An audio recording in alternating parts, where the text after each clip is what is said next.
நாம் ஆராதிக்கிற தேவன் பெரியவராய் இருக்கிறார். ஹல்லேலூயா, ஆமென். தாவீது சொல்லுகிறார், உடைய நல்ல ஆவியானவர் என்னை நல்ல வழியிலே நடத்துவாராக. தேவ ஆவியானவர் என்னை நல்ல வழியிலே நடத்துவாராக.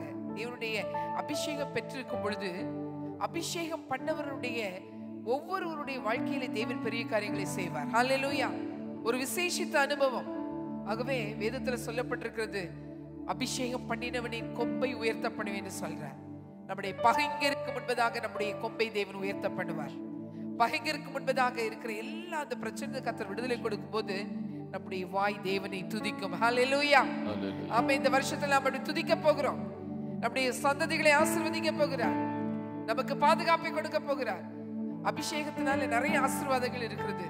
இந்த வருடம் நாம் அதை பெற்றுக்கொள்ள வேண்டும். இன்றைக்கும் ஒரு பாடல், ஒரு பழைய பாடல் ஒன்று இருக்கிறது. அதை நாம் பாட போகிறோம். எங்களோடு சேர்ந்து இணைந்து பாடி கர்த்தருடைய நாமத்தை மகிமைப்படுத்து.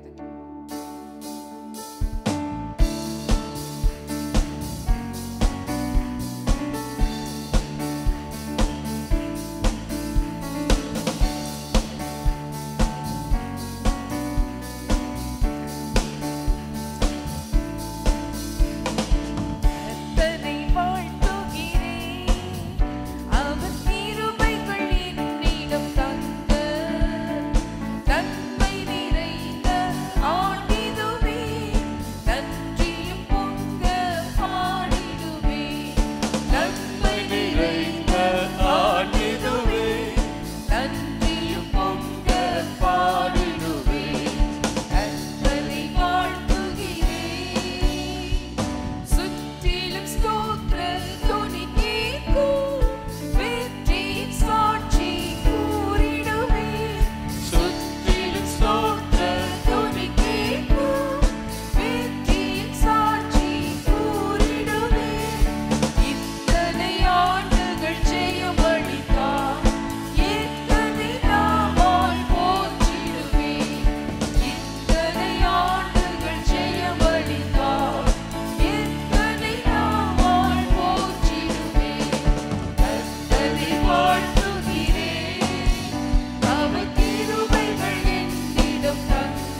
கரங்களை தட்டி கர்த்தரை மகிமைப்படுத்துவோமா?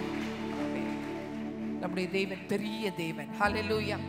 நாம் ஆராதிக்கிற தேவன் எவ்வளவு பெரியவர்னா, அவர் சொல்றாரு, வானம் எனது சிங்காசனம், பூமி எனது பாதப்படி. அப்படி என்றால் இமேஜின் பண்ணி பாருங்க, கற்பனை பண்ணி பாருங்க, நம்முடைய தேவன் எவ்வளவு பெரியவர். ஆனா நம்ம சில நேரம் கவலைப்பட்டுக்கிட்டு இருக்கிறோம், புலம்புகிறோம், நம்முடைய காரியங்கள், நம்முடைய சூழ்நிலைகளை நிமித்தம் நாம் சோர்ந்து போகிறோம். ஆனா நம்ம சூழ்நிலைகளை அந்த சோர்ந்து போயிருக்கிற நேரத்துல நம்ம சொல்லணும், என் தேவன் பெரியவர். ஹல்லேலூயா. என் தேவன் என்னோடு கூட இருக்கிறார். நான் ஆராதிக்கிற தேவன் அவர் பெரிய தேவன். என் பிரச்சனையே, என் பாடுகளே, உங்களை காட்டில் என் தேவன் பெரியவர். அவர் நேற்றும் இன்றும் என்றும் மாறாதவர். அவர் ஜீவனுள்ள தேவன். ஹல்லேலூயா. நம்ம சொல்ல போகிறோம், தேவனே தேவனே, நீரே என் தேவனே, நீரே என் ஆண்டவர், நீரே என் ரட்சகர், உம்மை ஆராதிப்பேன். எல்லாருக்கும் தெரிந்த பாடல். நம்ம எல்லாரும் அறிக்கையிட்டு, ஆண்டவரே நீர் என்னோடு கூட இருக்கிறீர், என்னுடைய காரியங்களை நீர் பார்த்துக் கொள்வீர், உம்மை நான் ஆராதிப்பேன். என்ன தெரியுமா, தேவன் செய்ய போகிற அந்த அற்புதங்கள் நம்முடைய வாழ்க்கையில் நடக்கும் போது நம்ம வாய் என்ன செய்யணும் தெரியுமா, கர்த்தரை துதிக்க வேண்டும். ஹல்லேலூயா. ஆகவே நம்ம எல்லாரும் சேர்ந்து இந்த பாடலை பாடி கர்த்தருடைய நாமத்தை மகிமைப்படுத்துவோம்.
கரங்களை உயர்த்தி சொல்வோமா?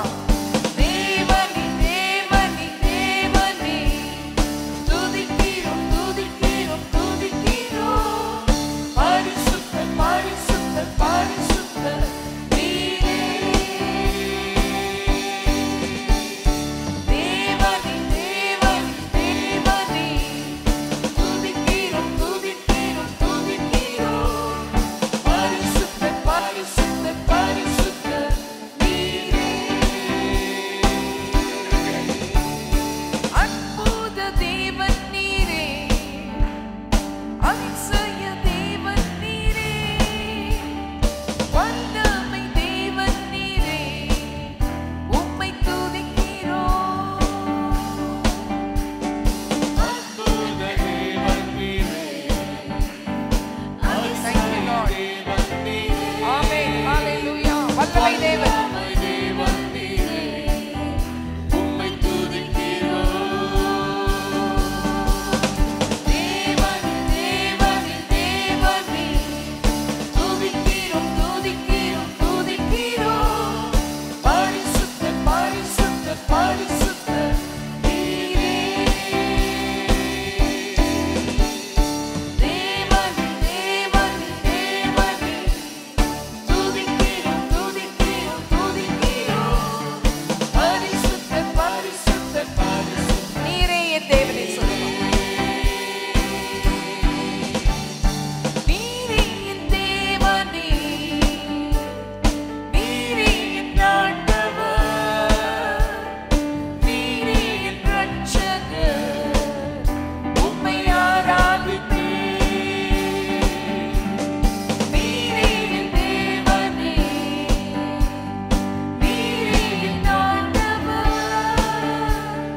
நீரே என் இரட்சகர், உம்மை ஆராதிப்பேன். தேவனே தேவனே தேவனே துதிக்கிறோம் துதிக்கிறோம் துதிக்கிறோம் பாடுவேன். ஆமென் ஆமென் ஆமென் ஆமென் ஆமென் ஆமென் ஆமென் ஆமென் ஆமென் சொல்லுவேன். பாடுவேன். ஆமென் ஆமென் ஆமென் ஆமென் ஆமென் ஆமென் ஆமென் ஆமென் ஆமென் சொல்லுவேன். பாடுவேன். ஆமென் ஆமென் ஆமென் ஆமென் ஆமென் ஆமென் ஆமென் ஆமென் ஆமென் சொல்லுவேன். இந்த நாளிலே நாம் தியானிக்க போகிற செய்தியின் தலைப்பு என்னவென்றால், தியத்தீரா என்ற ஊரில் இருக்கிற பட்டணத்தில் உள்ள சபையை குறித்து நாம் தியானிக்க We போகிறோம். are going to meditate on the topic Church in Thyatira. தியத்தீரா என்பது ஒரு பட்டணமாய் காணப்படுகிறது. Thyatira happens to be the city.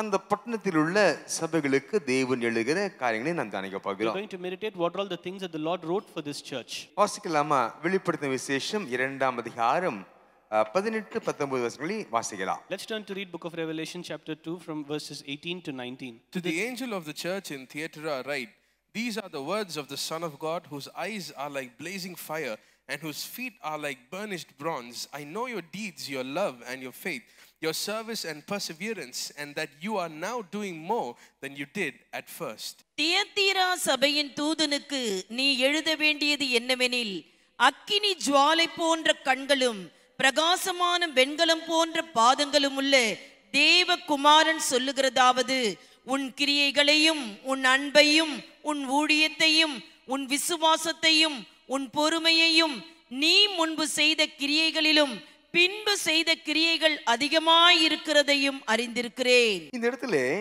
தியத்தீரா என்ற பட்டணத்தில் உள்ள சபையின் தூதனுக்கு, அதாவது மெய்ப்பனுக்கு எழுதுகிறார். Oh, here the Lord writes to the angel that is there in the church in Thyatira. உண்மையாகவே ஒரு சபைக்கு தேவன் செய்தியை கொடுக்க வேண்டும் என்றால் அந்த சபையின் தூதனுக்கு, அதாவது மெய்ப்பனுக்கு கொடுத்து அவர் மூலமாக அந்த சபைக்கு சொல்லுகிறார். If the Lord need to pass on a message to a church, he will pass on the message to the angel or the shepherd, and through them it will be conveyed to the whole church. ஒவ்வொரு சபைகளுக்கும் தேவன் தனித்தனியாக சொல்லுகிறதை பார்க்கலாம். For each and every church, the Lord speaks specifically and individually. நீங்கள் கவனித்தீர்கள் என்றால் எபேசு சபையின் தூதனுக்கு கொடுத்த செய்தி வேறு செய்தி. The message that the Lord gave to the church of Ephesus is different. தியத்திரா சபை தூதனுக்கு கொடுத்தது வேறு செய்தி.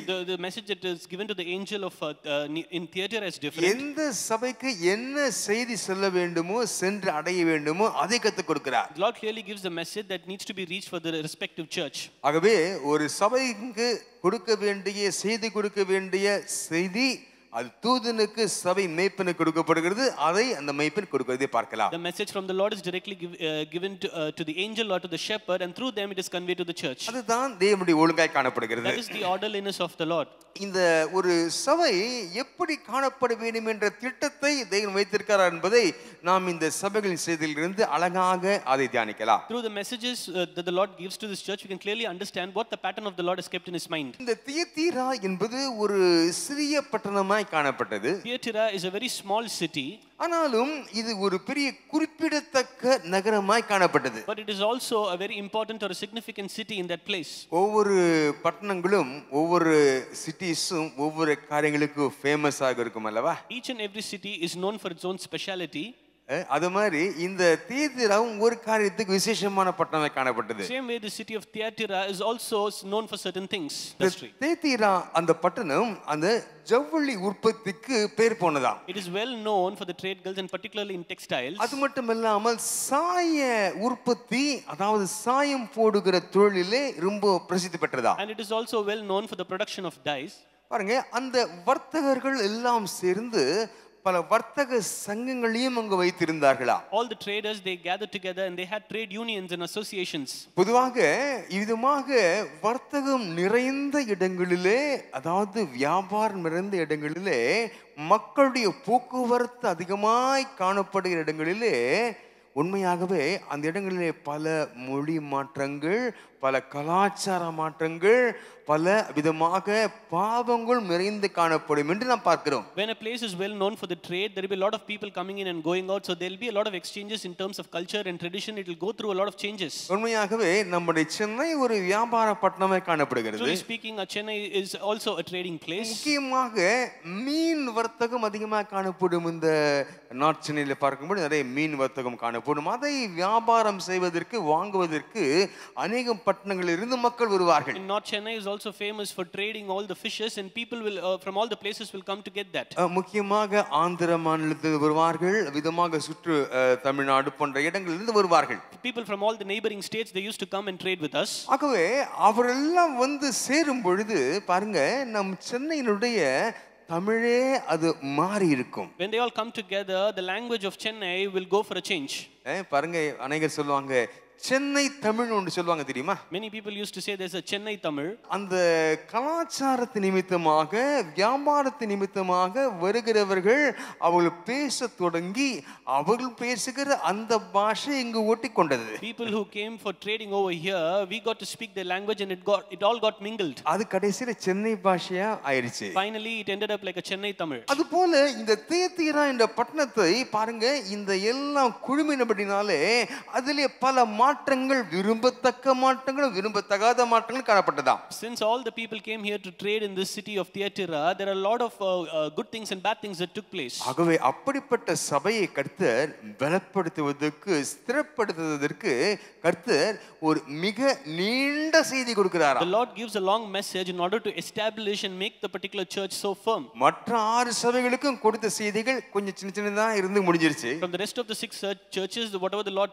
told them, it's very short and crisp. இந்த தியத்தீராவில் உள்ள சபையை திருத்துவதற்கு நிறைய காரணம் இருக்கிறது என்று கர்த்தர் உணர்ந்து ஒரு பெரிய செய்தி கொடுக்கிறார். 18 இருந்து 29 வரைக்கும் அந்த வசனங்களை நீங்கள் வாசிக்கலாம். From verses 18 to 29 we can see the long instruction that the Lord gives to the church because they have so many things to reform themselves. இந்த தியத்தீரா சபை அதனுடைய அன்பு மற்றும் விசுவாசத்திற்காக பாராட்டப்பட்டாலும் பாவம் மற்றும் தவறான போதனைகளை கண்டும் காணாமல் இருப்பதற்காக அது கண்டிக்கப்பட்டதை நாம் பார்க்கலாம். While the church was being praised for its love and faith, it was also rebuked for tolerating the sin and the false preaching. இதுமான அந்த செய்திகள் ஒரு முழு நிலை பெற்று, அதாவது பாராட்டுகிற காரியங்கள், அப்ரிஷியேட் பண்ற காரியம், கண்டிக்கிற காரியம், அவ்விதமாக எச்சரிக்கிற காரியம் எல்லாம் சேர்ந்து ஒரு முழு செய்தியின் சபை கொடுக்கப்பட்டதை பார்க்கலாம். The Lord gives a full long message to the church, which is the combination of appreciation, condemnation and everything.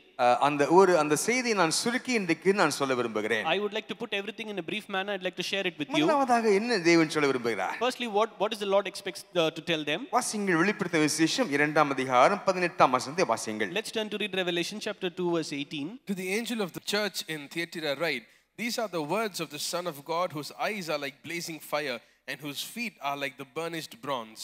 தியத்திரா சபையின் தூதனுக்கு நீ எழுத வேண்டியது என்னவெனில், அக்கினி ஜுவாலை போன்ற கண்களும் பிரகாசமான வெண்கலம் போன்ற பாதங்களும் உள்ள தேவகுமாரன் சொல்லுகிறதாவது. இந்த சபை சுத்திகரிக்கப்படுகிற செய்திகளை கற்றுக் கொடுக்கிறார். As a first point, the church is being cleansed. சுத்திகரிக்கப்படும் சபை, சொல்லுங்க பார்க்கலாம். சுத்திகரிக்கப்படும் சபை. The church is being cleansed. முதலாவதாக இந்த சபையை தேவன் சுத்திகரிக்க விரும்புகிறார். The Lord likes to sanctify this church. அதை சொல்லி இருக்கிறது, இந்த தேவன் எப்படிப்பட்டவர் என்பது சொல்லி இருக்கிறது என்று பார்க்கும் பொழுது, அந்த தேவகுமாரனுடைய கண்கள் எரியும் அக்கினி ஜுவாலை போன்று காணப்பட்டதாம். In the passages we can read the Son of God, whose eyes are like blazing fire. பாருங்க, அக்கினி ஜுவாலை போன்று காணப்பட்டதாம். Whose eyes are like blazing fire. உண்மையாகவே தேவன் இந்த சபையை கண்காணித்துக் கொண்டு இருக்கிறார். Truly speaking, the Lord is watching over this church. எதுக்காக கண்காணித்துக் கொண்டிருக்கிறார்? Why does he observe this church? அவ்விதமாக இதை பரிசுத்தப்படுத்தும்படியாக கண்காணித்துக் கொண்டே இருக்கிறார். In order to make this church a holy one, he keeps observing and watching it. பாருங்கள், நம்முடைய தேவன் நம்மை உற்று நோக்குகிறார் என்று சொல்லும் பொழுது மனுஷன் முகத்தை பார்க்கலாம், ஆனால் நம்முடைய தேவன் நம்முடைய எதை பார்க்கிறார்? இருதயத்தை பார்க்கிற தேவனாக இருக்கிறார். A man can only see our faces, but when the Lord looks at us, he looks at our hearts. இருதயத்திலே உள்ள காரியங்கள் நல்லது என்று எடுத்துக்கொள்ள வேண்டாம். அநேக இருதயங்களிலே பொல்லாத சிந்தனைகள் இருக்கும். Apart from having good thoughts, we also have evil thoughts in our minds and our hearts. இதுமாக நம்முடைய இருதயங்களில் மறைந்திருக்கிற பல ரகசிய பாவங்களை தேவனுடைய கண்கள் உற்று நோக்கி கொண்டிருக்கிறதை இந்த அக்கினி ஜுவாலை போன்ற கண்கள் காட்டுகிறதா காணப்படுகிறது. A blazing fire like eyes signify that the Lord is watching all the secret sins that is hidden in our hearts. இருதயத்தின் சிந்தனை, நோக்கங்கள், பாருங்க, மறைந்திருக்கும் பாவங்கள், அது அனைத்தையும் பார்க்கிறதா இருக்கிறது. The eyes of the Lord is seeing all the intentions in our heart, all the sins that we hid in the heart, it's seeing all of that. பாருங்கள், ஒரு மனுஷனுடைய பார்வைக்கு உள்ள சக்தி தெரியுமா உங்களுக்கு? Do you know the power of a sight of a man? ஒரு பயங்கரமான சக்தி உள்ளது மனுஷனுடைய பார்வை. A sight of a man is a most powerful one.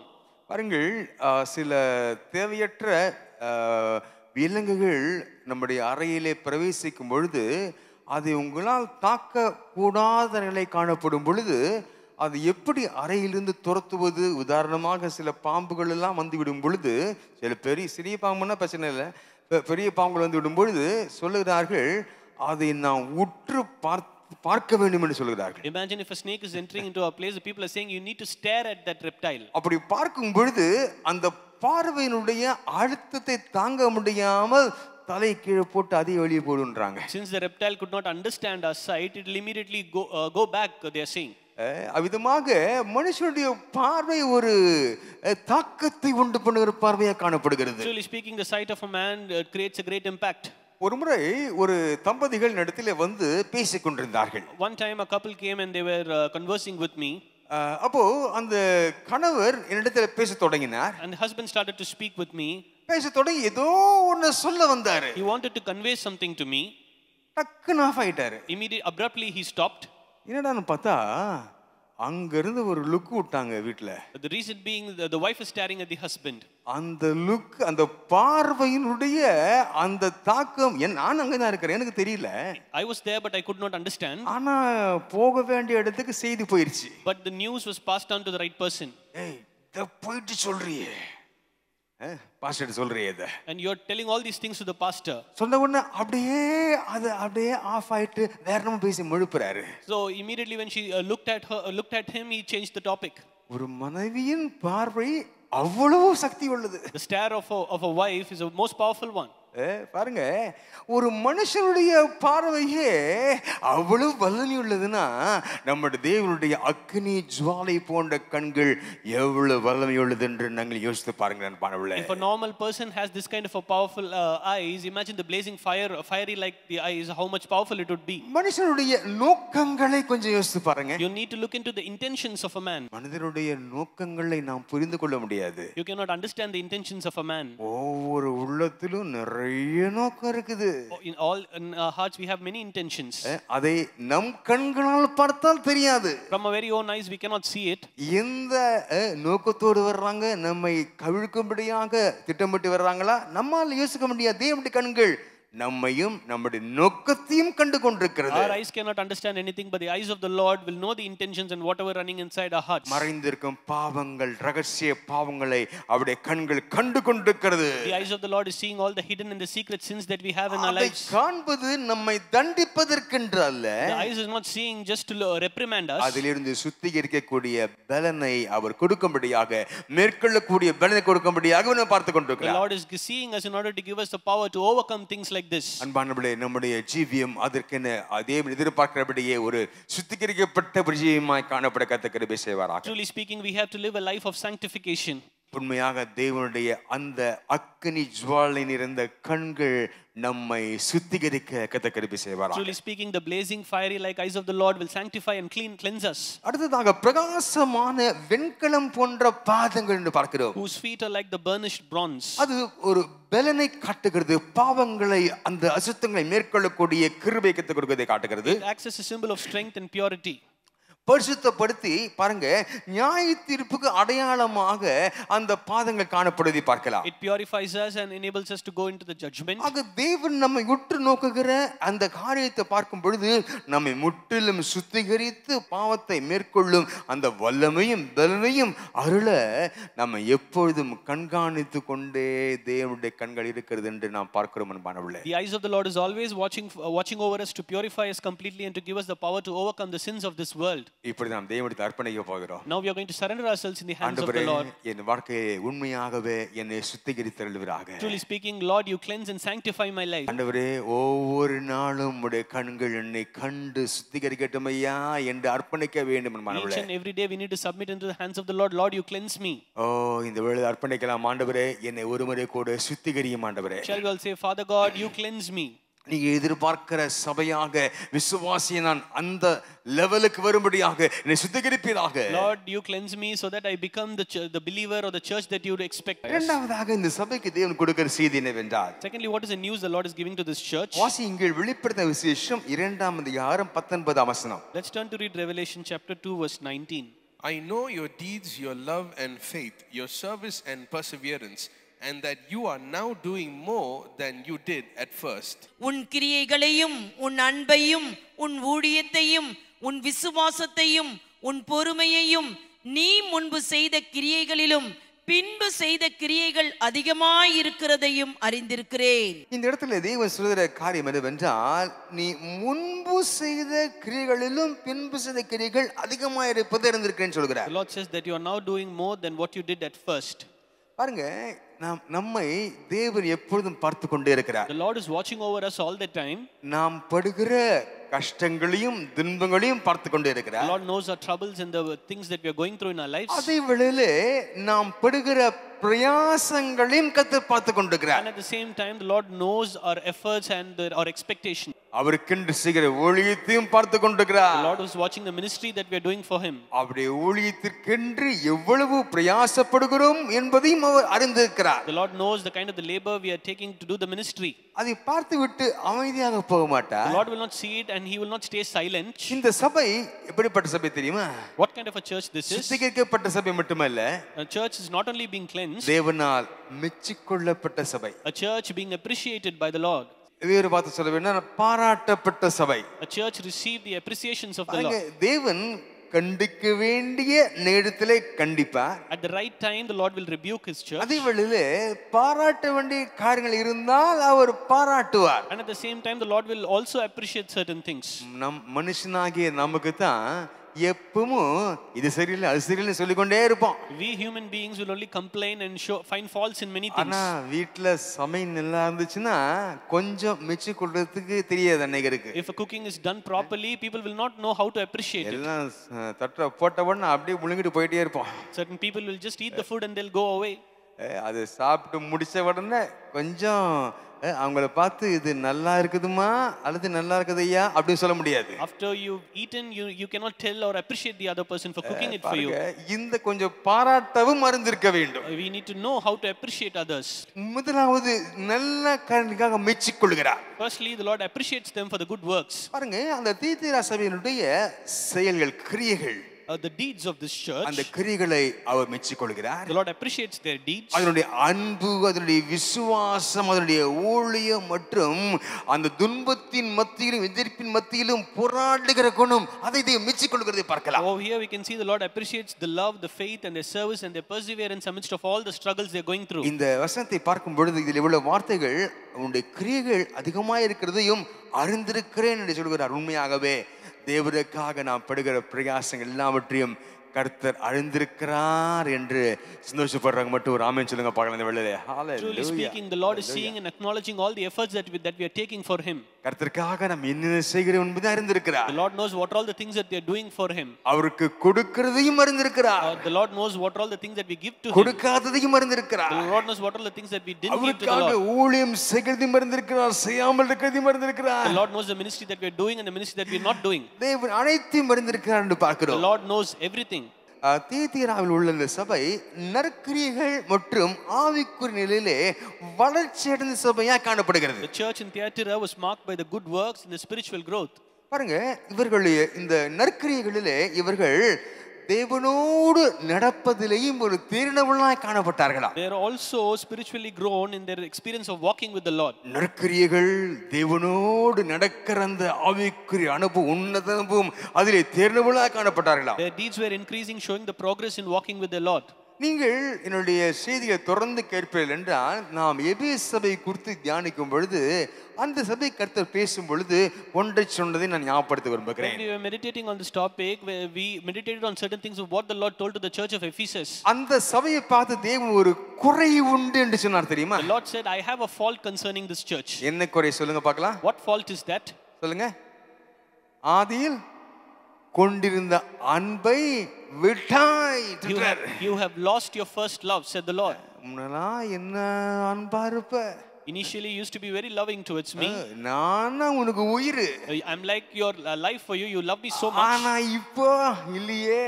But now nothing is there. திட்டாரு அச்சு வாங்குறாரு. And the Lord is reproving them. ஆனால் இந்த தீத்திரா சபைக்கு என்ன சொல்றாரு தெரியுமா? But to the church of Thyatira, பாருங்க உன்னுடைய கிரியைகள் முன்பு செய்த கிரியைகளிலும் பின்பு செய்த கிரியைகள் அதிகமா இருக்கிறது. ஒரு ஆமென் சொல்லுமா அந்த வேளையிலே. The Lord says that you're doing now more than that you did at first. அப்போ தேவனுடைய கண்கள் நம்முடைய ஆவிக்குரிய வளர்ச்சியையும் அது பார்த்து கொண்டே இருக்கிறது. The eyes of the Lord is seeing the progress that we have in our spiritual life.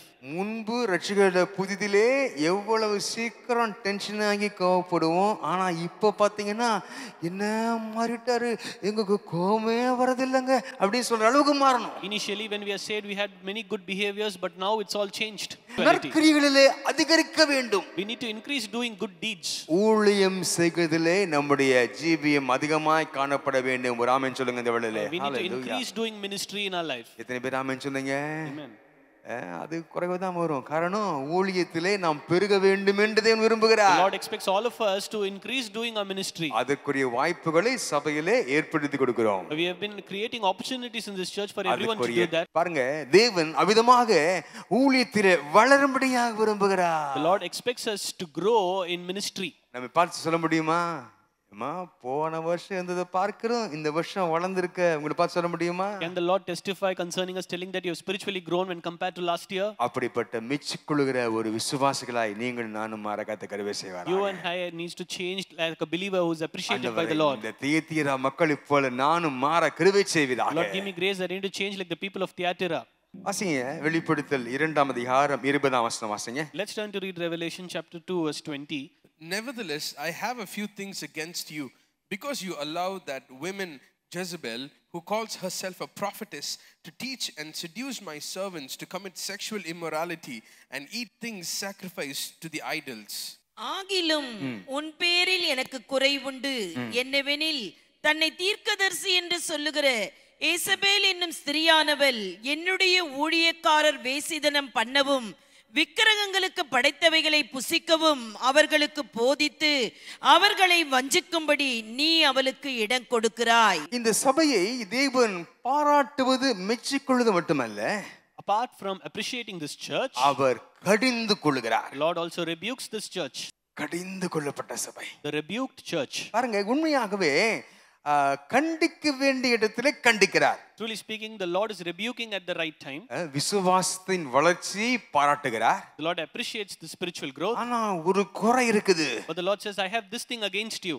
இந்த குறையை சொல்லும் பொழுது அந்த பாராட்டப்படும் பொழுது இருந்த மனநிலைமை இருக்காது. The same mindset that we had when we received appreciation, when the Lord rebukes us, we will not have that. பாருங்க, என்ன கருத்து சொல்கிறார் என்று பார்க்கும் பொழுது, தன்னை தீர்க்கதரிசி என்று சொல்லிக் கொள்ளும் ஏசபேலை நீ பொறுத்துக் கொள்கிறாய். You tolerate that woman Jezebel who calls herself a prophetess. அவருடைய போதனையின் மூலம் அவள் ஊழியர்களை ஊழிக்கு கேட்டிலும் விக்கிரகத்திற்கு பலியிடப்பட்ட உணவை புசிப்பதிலும் தவறாக வழிநடத்துகிறாள் என்பதை தேவன் தெளிவாக கூறுகிறது. The Lord clearly speaks with them. By her teaching, she misleads my servants into sexual immorality and the eating of food sacrificed to the idols. கள்ள போதகருடைய காரியங்களை நீ எதிர்த்து நிற்கவில்லை, அந்த போதனைகளுக்கு நீ சமரசம் செய்து கொள்கிறாய் என்று அவர் கண்டிக்கிறார். The Lord rebukes him, saying, for the false teaching and the preaching, you're not resisting, but you're ignoring it. அதாவது பாவம் மற்றும் அதை கண்டு கொள்ளாமல் இருந்ததற்காக கடிந்து கொள்ளப்பட்ட சபையாக காணப்படுகிறது. This church is being rebuked for tolerating the sin and compromising it. பாருங்க, உண்மையாகவே நம்முடைய குடும்பத்திலே ஒரு சின்ன தேவனுக்கு பிரியமில்லாத ஒரு காரியத்தை குடும்பத்தில் உள்ள யார் செய்தாலும் சின்ன பிள்ளைங்க தானே அப்படி கண்டுக்காம இருக்க கூடாது, உடனே அவளை திருத்த வேண்டும் என்பானவளே. If you notice a small thing that is displeasing in the sight of the Lord in your family, you immediately need to rebuke it. அவிதமாக தான் சபையிலும் என்பானவளே. The same things applies to the church as well. பாருங்கள், இந்த கள்ள போதகருடைய காரியங்கள் இந்த நாட்கள்ல தான் இவ்வளவு பிரச்சனை இருக்குதுன்னு நினைச்சா, முதல் நூற்றாண்டிலே கிபி 70களிலேயே இந்த பிரச்சனை இருந்திருக்குது சபையில. The problem of false teaching is not prevalent today, but also it's there in AD 70s. இந்த பிரச்சனை என்ன தெரியுமா? அது அந்த குறிப்பிட்ட கள்ளப்போதனை பிரச்சனை அல்ல, அந்த இயேசபேலின் ஆவி என்று சொல்லப்படுகிற பழைய ஏற்பாட்டில் சொல்லப்பட்ட அந்த ஆவியினுடைய அந்த தாக்கமாய் காணப்படுகிறது. And here it speaks about the spirit of Jezebel, which is the impact that's there in the Old Testament. நீங்கள் 1 ராஜாக்கள் மற்றும் 2 ராஜாக்கள் நீங்க தியானிக்கும் பொழுது இதிலே தெளிவாக பார்க்கலாம். If you can read 1 Kings and 2 Kings, you can clearly see all this. இயேசபேல் என்பது ஒரு மனுஷி மட்டுமல்ல, அது ஒரு ஆவியாய் கிரியை செய்கிறது. Jezebel is not just a woman, it works as a spirit. அந்த பகுதியை நீங்கள் படித்து பார்க்கும் பொழுது அவருடைய பித்தலாட்டங்கள் வெளிக்கு வருகிறது. If you read those passages, you can see how manipulative that this woman பாருங்க, is. இயேசபேல் நாபோத்தின் மரணத்தை சதி செய்து அவருடைய திராட்சைத்தோட்டத்தை தன் கணவனான ஆகாபுக்கு கிடைக்க செய்யும்படியாக தன் இலக்கை அடைவதற்கு தந்திரமான திட்டங்களை பயன்படுத்துகிறதை பார்க்கலாம். We can see Jezebel was using all cunning tactics to achieve her goal, such as plotting Naboth's death to secure his vineyard for her husband King Ahab. குடும்பத்திலும் சபையிலும் ஏதாவது தந்திரமான திட்டங்கள் என்று வரும் என்றால் அதை நாம் உடனே கண்டிக்க வேண்டியவர்களாக காணப்படுகிறோம். If you see any manipulative or tactics that's there in the family, you immediately need to rebuke it. பாருங்க, சில காரியங்களை நாம் பொறுத்துக் கொள்கிறோம், ஆனால் பார்க்கிறவர்கள் பொறுத்துக் கொள்வதில்லை என்பானவளே. There are certain things that we are tolerating, but the other people are not tolerating. இதைத்தான் கர்த்தர் எதிர்பார்க்கிறார். This is what the Lord expects. பாவம் செய்வது ஒன்று, பாவத்தை கண்டும் காணாமலும் இருப்பது ஒன்று. Committing a sin is one thing, but tolerating a sin and ignoring it is a different thing. திருட்டு செய்வது எவ்வளவு குற்றமோ, திருட்டை கண்டு காணாமல் தெரியாத மாதிரி இருப்பதும் குற்றமே. Robbery is different, but when you're aware of that robbery and you're keeping quiet, that itself is a sin. பாருங்கள், இந்த இயேசபேல் ஒரு ஆதிக்கம் செலுத்துபவளாக அவள் காணப்பட்டாளாம். And Jezebel used to be very controlling. பாருங்க, தன் கணவன் இருக்கும் இடத்துல இருந்து அதிகாரம் செலுத்தி செல்வாக்கு நிறைந்தவளாக காணப்பட்டாளாம். And she used to be very a dominant person. She'll influence and control her husband. இதெல்லாம் ஏசபேல் என்று வருகிறது அல்லவா அந்த சபைக்கு. அந்த காரியத்தில் அடங்கி இருக்கிற அந்த தாற்பயங்களை குறித்து பார்க்கிறோம். All these features are there in the spirit of Jezebel that the Lord tries to address. விக்கிரக வழிபாட்டையும் இருக்கிறது ஏசபேலின் ஆவி. And the spirit of Jezebel is also idolatress. யெகோவாவின் வழிபாட்டை எதிர்த்து பாகால் மற்றும் அஷ்டரோத்தின் வழிபாட்டை ஊக்குவிப்பதே இந்த ஏசபேலின் ஆவியாய் காணப்படுகிறது. The spirit of Jezebel is known for promoting the worship of Baal and Asherah, opposing the worship of Yahweh, the God of Israel. அவள் எப்பொழுதும் எதிர்த்து நிற்பாளாம். மனம் திரும்ப மனமில்லாதவள். And she's always defiant and unrepentant.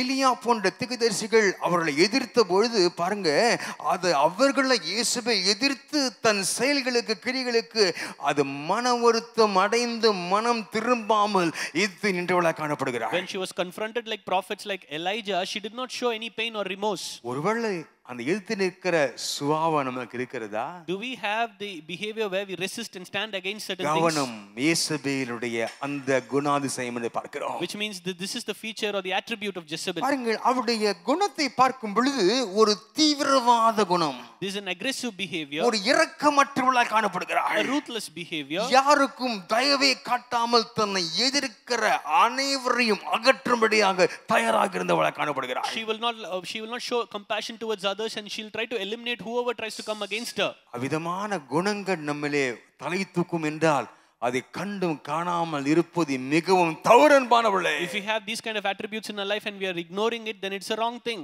பாருங்கள், அவள் மற்றவளை கவர்ந்து கொண்டு அவள் சொல்லுவதற்கு சம்மதிக்க வைப்பாளாம். She used to be very charismatic and tries to persuade others. ஒரு வலுவான ஆளுமை மிக்கவளாய் காணப்பட்டு பிறரை கட்டாயப்படுத்துகிற ஒரு நடத்தை கொண்டவளாய் காணப்பட்டாள். She has a very strong personality and a persuasive demeanor. கடைசியாக அவளுடைய அந்த சுபாவத்தை பார்க்கும் பொழுது ஒரு எதேச்சாதிகாரம் கொண்டவளாய் காணப்பட்டாள். Finally, she was very ambitious. அதாவது தன்னுடைய அதிகாரத்தை தேடினால் தன் செல்வாக்கை தக்க வைத்துக் கொள்ள எதை வேண்டுமானாலும் செய்ய ஆயத்தமாயிருந்தாளா. In order to retain her power, she was ready to do whatever it takes.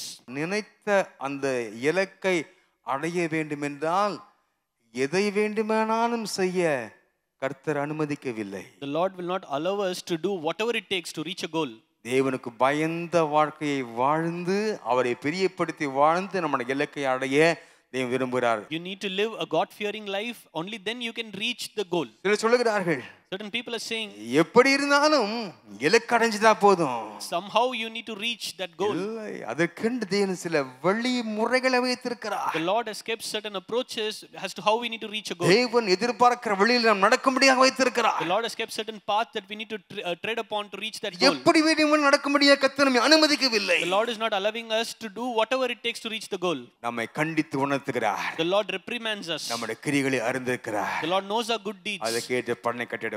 The Lord will reward us accordingly. நான்காவதாக ஒரு காரியத்தை நான் பார்க்க விரும்புகிறேன். Fourthly, let's meditate one thing. பாருங்க, வாசியுங்கள் வெளிப்படுத்தல் 2ஆம் அதிகாரம் 21ஆம் வசனம். Let us read Revelation chapter 2 verse 21. I have given her time to repent of her immorality, but she is unwilling. அவள் மனம் திரும்பும்படியாய் அவளுக்கு தவணை கொடுத்தேன், தன் வேசி மார்க்கத்தை விட்டு மனம் திரும்ப அவளுக்கு விருப்பமில்லை. இந்த இடத்துல நாம் பார்க்கிறோம், இந்த சபை தேவனுடைய எச்சரிப்பையும் நியாய தீர்ப்பையும் பெற்ற சபையா காணப்பட்டது. The church that received the warning and judgment of the Lord. பாருங்க, தேவனுடைய எச்சரிப்பையும் நியாய தீர்ப்பையும் பெற்ற சபையா காணப்பட்டதா. God's warning and judgment. ஒவ்வொரு முறை நாம் சபையிலே கூடி வரும் பொழுதும் தேவன் பேசிக் கொண்டிருக்கிறார். Every time when we assemble inside the church, the Lord keeps speaking with us. அந்த காரியங்களை நாம் கேட்கிறவளாய் மட்டுமல்ல, Apart from hearing those things, அது ஒருவேளை நம்முடைய வாழ்க்கையிலே காணப்படும் என்றால் அதை விட்டு மனம் திரும்பும்படியாக கர்த்தர் விரும்புகிறார். if those things are present in our life, we need to repent. பாருங்க, இந்த நாம் மனம் திரும்புவதற்கான காலகட்டத்தை நீடிக்கிறார். The Lord extends the grace time for us to repent and go back to Him. ஆனால் தொடர்ச்சியான இருதய கடினங்கள் அவருடைய நியாய தீர்ப்பு ஏதுவாய் நம்மை நடத்துகிறது. But the persistent hard-heartedness that we have are inviting the judgment of the Lord. பாருங்க, இந்த நியாய தீர்ப்பு என்று சொல்லுகிறது திருச்சபையை திருத்துவதற்காக மக்களுக்கு எச்சரிப்பாக காணப்பட்டது என்று பார்க்கிறோம். Judgment is both corrective for the church and a warning to others. இப்போ நமக்கு முன்மாதிரியா இருக்கிற சபை எது தெரியுமா? ஆதி அப்போஸ்தல சபை. What is the role model church that we have is the early church. அந்த ஆதி அப்போஸ்தலர்கள் அந்த நாட்களில் எப்படி காணப்பட்டார்கள்? How were the early apostles found during that time? பரிசுத்த ஆவியானவர் ஊற்றப்பட்டார். The Holy Spirit was poured on upon them. அப்பொழுது பேதுரு பிரசங்கிக்க ஆரம்பிக்கிறார். And he was preaching over there in that place. 3000 பேர் ரட்சிக்கப்படுறாங்க. People more than 3,000 they were saved. ஒரு பெரிய அளவில் ரட்சிப்படை வருகிறது. There's a great salvation that took place. பேதுரு யோவானும் அவர்கள் ஆளுதி செல்றாங்க, தேவாலயம் செல்றாங்க.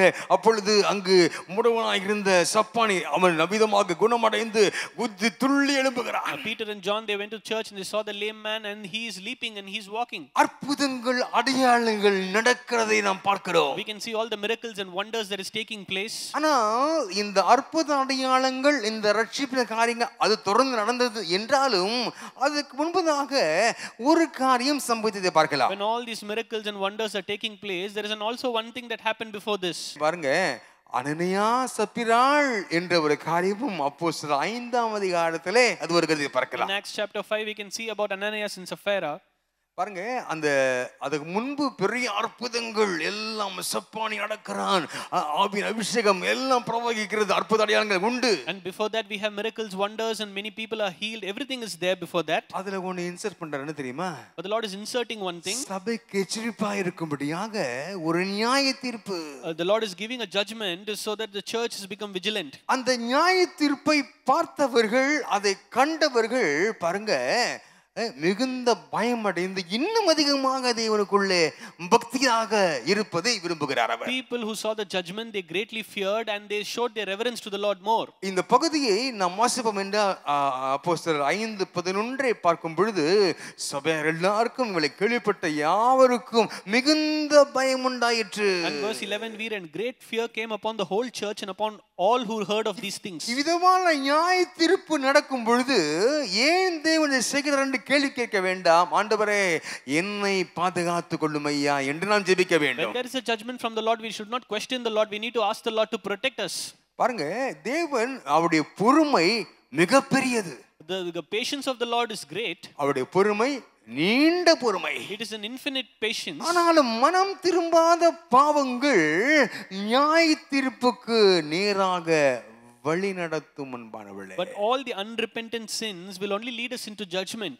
ஆகவே ஆண்டவரே உம்முடைய வார்த்தைகளை நீர் தெளிவாக பேசுகிறீர் ஆண்டவரே. For that we need to ask the Lord, Lord, you speak with me clearly. அதை கேட்டும் கூட நான் இன்னும் கடினமாக இருக்கிறேனா?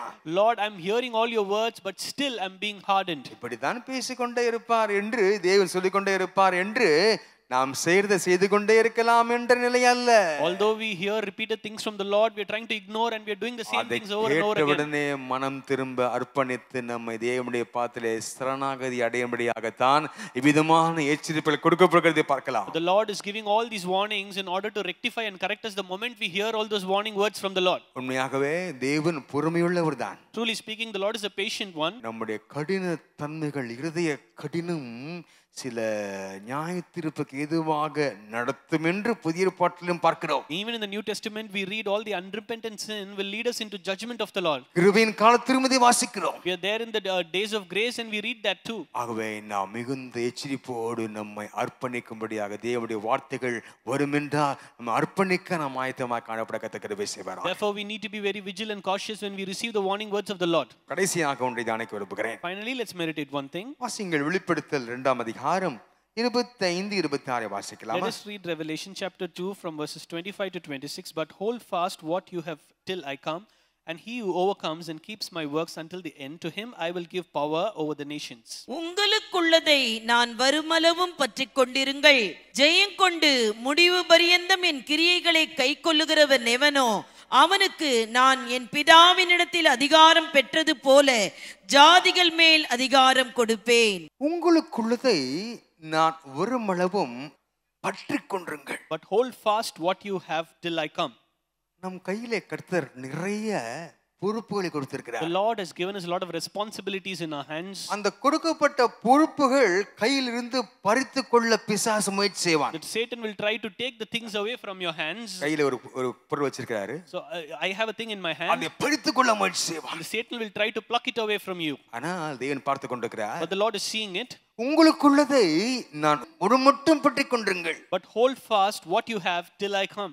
ஜெயங்கொண்டு முடிவு புரியும் கிரிகளை கைக்கொள்ளுவனை நான் பிதாவிடத்து அதிகாரம் பெற்றது போல அவனுக்கு அதிகாரம் கொடுப்பேன் என்று நிறைய பலன்களை கொடுத்து தேவன் பேசியிருக்கிறார். And the Lord says, and he who overcomes and keeps my works until the end, to him I will give power over the nations. உண்மையாயிருந்து பலனை பெற்ற சபை. Encouragement to the faithful. அவர் நம்முடைய கிரியைகளை பார்த்திருக்கிறார். The Lord has seen our deeds. அதிலே உண்மையா நினைத்திருப்பவர்களை உற்சாகப்படுத்துகிறார். The Lord is encouraging the people who remain faithful to him. அவருடைய உண்மை தன்மைக்கு தேவன் கொடுக்கிற பலன்கள் வெகுமதிகளை இந்த அதிகாரத்தை பார்க்கிறோம். In this whole chapter we can read the rewards that the faithful people is getting. இந்த சமரசத்தின் மத்தியிலே, அதாவது காம்ப்ரமைசிங் ஸ்பிரிட், அதாவது இது செய்தால் என்ன தவறு அது செய்தால் என்ன தவறு என்று போதிக்கப்படுகிற இந்த நாட்களிலே தனக்குள்ளதை உண்மையாய் பெற்றுக் கொண்டிருக்கிற விசுவாசிகளை கர்த்தர் பார்த்து பலன் கொடுக்கிறவராக இருக்கிறார். In the midst of the compromising world, the faithful believers who are remaining hold on to the Lord is giving them all the rewards. கள்ள போதகர்கள் என்றால் என்ன தெரியுமா? What is false preaching? உபதேசத்திலே தவறு என்று சொல்லுகிற காரியங்களை இதை செய்தால் பரவாயில்லை என்ன தப்புன்னு உங்களை என்கரேஜ் பண்றவங்க கள்ள போதகர்கள். If somebody is encouraging you to do the things that is against the doctrine of the Lord, that is false preaching. அப்போ அவர்கள் மத்தியிலே இவ்விதமாக வலிவு போகிறவர்கள் மத்தியிலே எனக்குள்ளே நான் பற்றிக்கொண்ட கிருபை செய்வதாக என்னை கேட்கிற விசுவாசிகள் உத்தமர்கள் அன்பானவர்களே. In the midst of all the people who are backsliding, when we ask the Lord, I need to hold on to you, the Lord will bless them because they are faithful. இவ்விதமாக உலகத்தின் காரியங்கள் நம்ம என்ன தொத்திக் கொண்டிருக்கிறது? All the patterns of the Lord, what do we have in our lives? என்ன காரணம்? நான் சமரசம் செய்து விட்டேன். What are all the things that we are compromising with this world? முன்பெல்லாம் ரொம்ப பக்தியாக சில காரியம் கடைபிடித்துக் கொண்டிருந்தேனே. Before that I used to be very pious and I used to be very devout person. அநேக குழப்பங்கள், கேள்விகள். There people are being confused and with a lot of questions. அவைகள் மத்தியிலே உண்மையோடு கவலை கர்த்தருடைய கண்கள் பார்த்து கொண்டிருக்கிறது. விசுவாசிக்கிற ஒரு ஆமென் சொல்லுமா இந்த வேளையிலே? Amidst of all that, the eyes of the Lord is seeing the people who are remaining faithful to the Lord. பிடித்துக் கொண்டு கடைசி வரை ஜீவிக்கும் பொழுது தேவனுடைய இந்த பலனை பெற்றுக் கொள்ளலாம். When we remain truthful and we hold on to the fast and the truth and persevere, the Lord will bless us. சமரசம் செய்கிற உலகிலே சத்தியத்தை உறுதியாக இருந்து வேதத்தின்படி வாழுகிற தியத்திரா சபையாய் கர்த்தனை மாற்றுவாராக. The Lord will change us at the church in Thyatira when we hold on to the truth of the Lord and we remain faithful. நாம் இவ்வளவு நேரம் தியானித்த காரியங்களுடைய சுருக்கத்தை சொல்ல விரும்புகிறேன். I'd like to tell everything what we meditated in a brief manner. தியத்திரா சபையிலிருந்து கற்றுக்கொள்கிற பாடங்கள். What are all the lessons that we learned from the church Thyatira? நம்முடைய அன்பையும் நம்பிக்கையும் ஆராய்ந்து பார்ப்போம். You need to examine your love and your faith. தியத்திரா சபையில் உள்ள அந்த விசுவாசிகளை போல அன்பும் விசுவாசமும் சேவையும் ஊழியமும் வளர்ந்து வருகிறதா என்று நம்மை மதிப்பீடு செய்வோம். We need to evaluate ourselves to know if the love, the faith and the service are growing in our lives. ஆவிக்குரிய வாழ்க்கையிலே ஒரு வளர்ச்சியை பெற கர்த்தர் கிருபை செய்வாராக. May the Lord give us grace that we get a spiritual progress. பாவம் மற்றும் தவறான போதனைகளை எதிர்ப்போம். Confront sin and false teaching. தேவனுடைய வார்த்தைக்கு முரணான போதனைகளை தவிர்ப்போம். You need to avoid all the contradictory preachings that is there. முரணான நடக்கைகளை நாம் அனுமதிக்க வேண்டாம். We should not accept these kind of things in our lives. நடக்கைகள் முரணாக இருந்தாலும் நம்முடைய இலக்கு தான் முக்கியம் என்று சொல்கிறவர்களை அனுமதிக்காதீர்கள். If people are saying that your behavior can be different but you can reach the goal, you do not allow them. நடந்து கொண்டிருக்கிற காரியம் அதுதான். This is what's happening in this today's world. தேவனுடைய நோக்கத்தை அடையும்படியாக எதையும் செய்யலாம், அனுமதிக்க வேண்டாம். People are saying you can do whatever it takes to reach the goal. Do not do that. மனம் திரும்புதலுக்கும் தேவனுடைய அழைப்புக்கும் செவி கொடுப்போம். Respond to God's call for repentance. சமரச உலகத்திலே தேவனுடைய வார்த்தைகளை பற்றிக்கொள்வோம். Hold fast to God's word. நித்திய பலன்களிலே நாம் நம்முடைய கவனத்தை செலுத்தி அதை பெறுவதற்கு, ஜீவிக்கிறதை பெறுவதற்கு, தேவன் வைத்திருக்கிற ஆசீர்வாதத்தை பெறுவதற்கு நம்மை அதற்கு நேராக கர்த்தர் நடத்துவாராக. In a world of compromise, you remain steadfast in truth and live according to the scripture. ஆண்டவரே, இந்த தியத்திரா சபையை போல நான் மாற கிருபை செய்வீராக. Lord, change me like the church in Thyatira. எங்களை நேசிக்கிற நல்ல பிதாவே, Our loving heavenly Father, நல்ல வேளைக்காய் அண்டியோடு துதிக்கிறோம் we ஐயா. thank you for this beautiful time, Lord. தியத்திரா சபையை குறித்து எங்களோடு பேசின தயவுக்காக ஸ்தோத்திரம் ஐயா. Lord, thank you for speaking concerning the church in Thyatira. ஆண்டவரே, நாங்கள் வளர்கிறவர்களாக காணப்பட கிருபை செய்வீராக. Lord, give us grace that we need to be spiritually grown. ஆண்டவரே, எந்த விதத்திலும் சமரசம் செய்து கொள்ளாமல் ஆண்டவரே பரிசுத்தமாய் வாழ கிருபை செய்வீராக. Lord, we should not compromise at any point and we need to live a இந்த sacred life. உலகத்தின் காரியங்கள், கள்ள உபதேசங்கள் உபதேசங்கள் எதற்கும் செவி கொடுக்காமல் எங்களுக்குள்ளதை கடைசி வரைக்கும் பெற்றுக் கொண்டிருந்து பலனை பெற்றுக்கொள்ள சபையை எங்களை மாற்றுவீராக. Lord, we should not incline to the patterns of this world. Lord, enable us to hold fast on whatever you've given us, Lord. இந்த தியேத்திரா சபையை போல எங்களை ஒவ்வொருவரையும் மாற்றுவீராக. Lord, change each and every one of us like the church in Thyatira. ஆசீர்வதிப்பீராக. You bless us, Lord. இயேசுவின் நாமத்தில் பிதாவே. In Jesus' name we ask, Father. ஆமென், ஆமென், ஆமென். நம்முடைய கர்த்தராகிய இயேசு கிறிஸ்துவினுடைய கிருபையும் பிதாவாகிய தேவனுடைய அன்பும் பரிசுத்த ஆவியானவருடைய ஐக்கியமும் அன்பும் எழுதும் மாதம் சமாதானம் ஆளுகையும் கண்டித்துணர்த்துதலும் பரிசுத்தமும் இந்த கடைசி நாள் வரைக்கும் நம்மிடத்தில் கொடுக்கப்பட்ட பொறுப்பை நான் உண்மையாய் பற்றிக் கொண்டிருந்து அது ஒருவருக்கும் அதை காத்துக்கொள்ள கர்த்தர் கிருபை செய்வாராக. எல்லாரும் சொல்லுமா ஆமென், ஆமென். என் ஆத்துமாவே கர்த்தரை ஸ்தோத்திரி, உள்ளமே பரிசுத்த நாமத்தை ஸ்தோத்திரி. என் ஆத்துமாவே கர்த்தரை ஸ்தோத்திரி, அவர் செய்த சகல உபகாரங்களையும் மறவா. Amen, amen. God bless you all. Pastor P. Stephen மற்றும் திருமதி சந்திரலீலா ஸ்டீபன் அவர்களால் ஸ்தாபிக்கப்பட்ட பல்லாவரம் அப்போஸ்தல கிறிஸ்தவ சபை அவர்களுடைய மறைவுக்கு பின் பாஸ்டர் விசுவாசம் அவர்களால் தொடர்ந்து வளர்ந்து வருகிறது. ஒன்றுமில்லாமல் ஆரம்பிக்கப்பட்ட இந்த சபையானது இன்றைக்கு ஆயிரக்கணக்கான ஆத்துமாக்களை கொண்டதாக மாற கர்த்தர் கிருபை செய்தார். உங்களுடைய பிரச்சனைகளுக்காகவும் ஜெப குறிப்புகளுக்காகவும் 24 மணி நேரமும் ஜெபிக்க ஆயத்தமாயிருக்கிறோம். நீங்கள் தொடர்பு கொள்ள வேண்டிய முகவரி பாஸ்டர் எஸ் விசுவாசம், விசுவாச அப்போஸ்தல கிறிஸ்தவ சபை, 12A ஈஸ்வரி நகர், பல்லாவரம், சென்னை 43. தொலைபேசி எண் 766-755-2299.